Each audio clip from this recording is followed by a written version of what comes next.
Chris, you must hate this deal. You've been a big fan of Rob Williams over the years. So how do you feel about this deal? Emotions aside, which you have to do in anything like this, you can't help but look at it and be like, wow, this is a great trade for them because they're getting an all-star player in return. I obviously hate it for the obvious reason of that I want to see Rob Williams develop.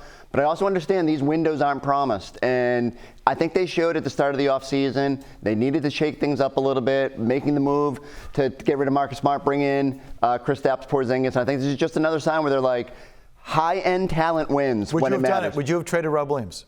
I personally would not have traded Rob Williams, but that's why Brad Stevens gets paid more than me, because he has to make a decision that isn't based on emotions. And I get it. Like, you're looking at your team and you're thinking, like, if they don't win this year, there's way more changes coming next summer. Like, and they're far more sweeping than some guys like Rob and Marcus. So you got to go all in. And then especially once you watch the Bucks go up a level, you just felt like they almost had a little bit of pressure on them to make that move. Did you like this trade, Cerrone?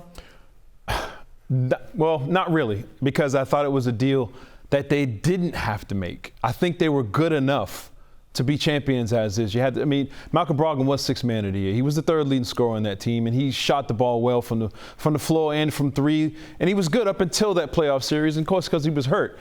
And I didn't want them to give up their size. I think size in today's NBA is important.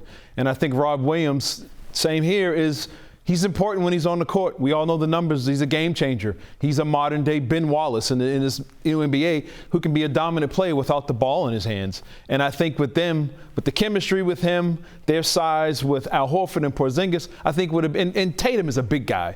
I think that would have been a nightmare for a lot of teams in the league, and I think you fell back to the pack with that advantage. That being said, I didn't want to get rid of Al. We talked about this the other day. I think Al's defense in the post is too important. So you would have rather gotten rid of Rob Williams than Al Horford? Yes, because I think Al brings more to the table, offensively and defensively. He stretches the floor. Yeah. He shot 45% from three last year. Yeah, he's also like 47 years old. But I think Al's also the smartest guy on that team. I think he is the one guy who you can trust not to trip over himself in key moments. And defensively against the Embiids and some of these other bigs, he is so key for them. Without him, they don't get to Milwaukee if they lose an Al Horford in this. And as far as Holiday, look, man, he picked up an all-star. This team, they're loaded. That starting five is loaded. So I love Jrue Holiday. He's a great fit. He's, again, like I'll say again, Marcus Smart without all the crap.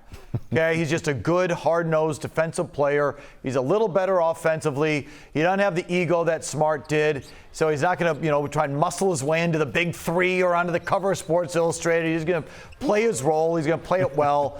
And he's a tremendous player. You're going to love him. You should. So the only downside is that he has struggled with his shot in the playoffs. So he definitely has. So are we gonna be freaking out about the same things we were freaking out with Marcus Smart? Because he doesn't need to take the shot at the end of the game like Smart does. He can help himself. Marcus Smart can't help himself. Marcus Smart gets the ball at the end of these games. Teams lay off him. He shoots it. Holiday's smarter about it. And he's not as ego-driven. Okay, so he doesn't have to take that shot. He shoots poorly in the playoffs, but he doesn't. The attempts aren't the same. And one thing I'd like to add to Holiday as well. The guy protects the shield and the brand. He is a great guy off the court. He's one of the better guys in pro sports. And I think fans are going to love that about him. And the team is probably looking for more kind of an ambassador type guy. And he's definitely going to be that for this team. He's got a ring. No one here has one. So, a big thing here is does the Celtics team know how to win at the highest level, that at the, all the way to the end? It's still the biggest question I have on the team. So they need someone. I think it really helps them that has been there and done it and knows what it takes to take it from somebody else. So all that, I have nothing bad to say about Jrue Holiday. It's just, Chris, the Celtics are really straying from that defensive identity they had when they almost won it. I feel like the whole NBA is. The Bucks gave up a lot of defense when they went from Holiday to Lillard. And now Smart, Grant Williams, and Rob Williams. Like that, you're losing a lot of defense there. Yeah, well, I will say, I think Porzingis is going to be better defensively than people give him credit for. He's not sort of what he was in New York, and he's grown and evolved, and he'll provide some stability back there if he's healthy. But everything we're going to say is going to be if. If Al stays healthy, if Father Time he keeps stiff-arming him, then the Celtics will have enough defense. But it does need to start with Jrue and Derek White now, and whatever, if that's your starting backcourt. And I think, again, you look at it and you're getting a player who's going to be supremely motivated because all right, you traded me to get Lillard. Now my job to go out there and make his life miserable. So I think that's the biggest benefit is like, okay, you don't maybe need the size on the back line to combat that team because you feel like you match up well with them. And ultimately, it feels like a two-horse race too. That's what you're solely focused on right now. Cerrone, do you worry about the Celtics' depth? I mean, it's, Derek White. Who's your seventh guy? Who's 7, 8, 9? Are they too thin? I don't think they are. I think you're going to find situations where some of those other guys are in there with the second unit. And I think that's a league-wide thing. You don't see too many teams now that are 9 deep. The Phoenix Suns are loaded. I think they got a wagon. But if you see the Phoenix Suns, you're in the finals. So I think something worked out for you on that end. But I don't think there's a lot of teams, like you said, it's a two-horse race. There's not a lot of teams in the conference that have good starting fives, let alone 7, 8 deep. Now, to me, it all falls back on Mazzulla. You got the weapons. You got a bunch of all-stars here. You got closers. You got athletes. O'Shea Brissett, is a more of an athletic guy they brought in. They have horses now. It's going to be on the coach to make this work, to figure out these lineups, to figure out who's coming in second unit, game by game, matchup by matchup. But I think with Holiday, it probably gives you the best chance to match up with everybody. And I think out of the gates, you go with Pritchard and you go with Cornette and you give them a chance. And if you get to midseason and it's not enough, you have assets that you can still go make moves. So I'm not worried about the depth right now. And I think the other thing is guys are going to be tripping all over themselves to join a team that has this much. You just see Campaign, I think, is going up to Milwaukee too. Okay, I'm sorry, Chris.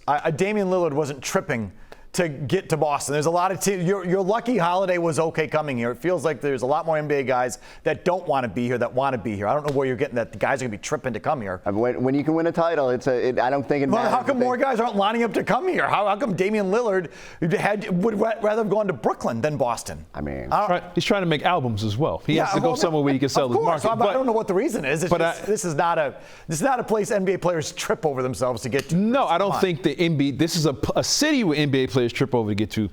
But when they see an opportunity to win, I'll go sit on that bench and steal a ring. I'll rather go here than go on Milwaukee's bench. If I got a choice to go play on a loaded Milwaukee team, I think I'll go sit in Boston instead. I think they would rather be here than in Milwaukee when it comes to the loaded teams in the NBA. Well, let's see about that. Quickly, Cerrone, you don't even think the Lillard trade to Milwaukee makes them better? I don't think it does.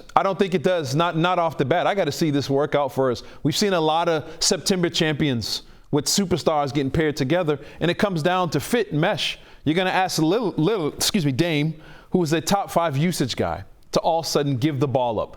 Or you're going to ask Giannis, who is number 1 in usage, to give the ball up and play off the ball, as opposed to him having at the top of the key running to the basket and Dame's just standing there waiting for the ball, something he's never had to do in his career. So you're asking 2 superstars to all of a sudden change this late in their career, whereas I think Dame would have to be more a facilitator with that roster than he was in Portland. And is he capable of doing that and being good at it?